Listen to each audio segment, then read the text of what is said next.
story. And I'm going to do a little shout out to someone. Her name is Karen, and she's a very nice person, and I feel so badly that she has a name that is associated with, you know, annoying people, because she is the kindest, most gentlest, most fun person I met in a long, long time. So back to Toronto. So I was living on my own, and it is, you can imagine, incredibly expensive to do so. And I went to a design school, so you can imagine that the projects were graded on how well they were. However, I personally would make the argument that it seemed that the more money you spent on the project, the better you did in the grade. Because obviously, like, if you can afford, you know, I don't know, if you can afford the markers that are, you know, I'm hypothetically $50 a marker, that's all I'm saying. It wasn't, but I'm just being silly. But if you could afford the expensive things, it honestly did seem like the grades were better. Now, some people may disagree. Okay, well, I'm just going off of what my experience was. You have your own, and that's fair. But yeah, that being said, it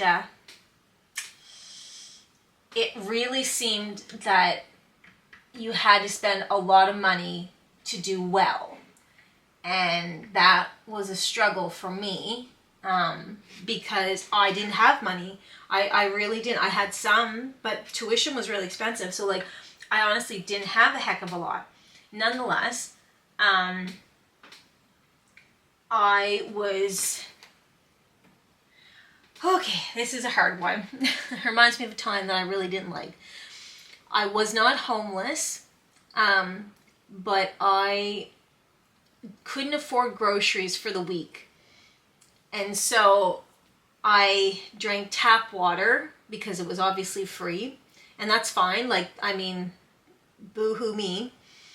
I drank tap water for a week, and I had pasta for a week. I had enough to buy a big container of spaghetti, or a big package of spaghetti, and a container of sauce, and that's what I had.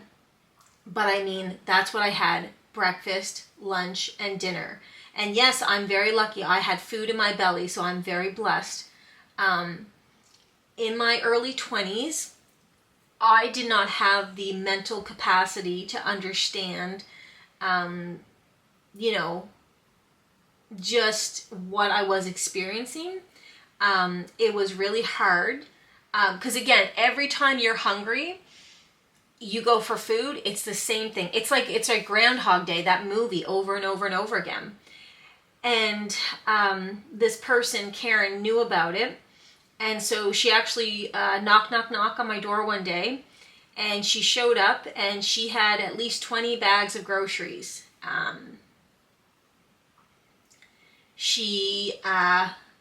I stood there and cried. Shocking, I know. I couldn't even help bring in the groceries. Her and someone she knew were bringing them in. And there was everything from, like, laundry detergent to Kleenex to, you know, cake to meats to, you know, potatoes to laundry detergent to, like, everything.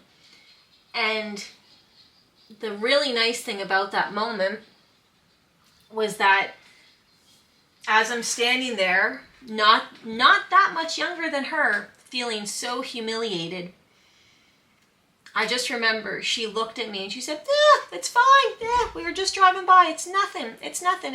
Honestly, it's nothing. And just being so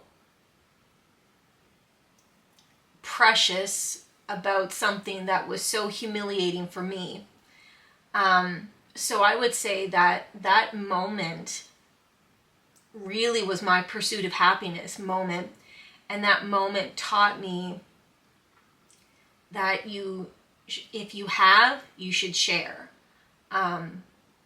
Because I will never, ever forget that moment. Never, ever, ever. It made me feel like someone cared. It made me feel like it was everything. So if you ever have the ability to do that for someone, you should. I do try to help when I can. Obviously, I made a job out of it. There is something to be said for it. It is the best feeling, and I was so grateful to have her in my life. She's still in my life, not as much as I would like. Wink. But anyway, yeah, that was such a moment, and I'll never forget it. I really won't.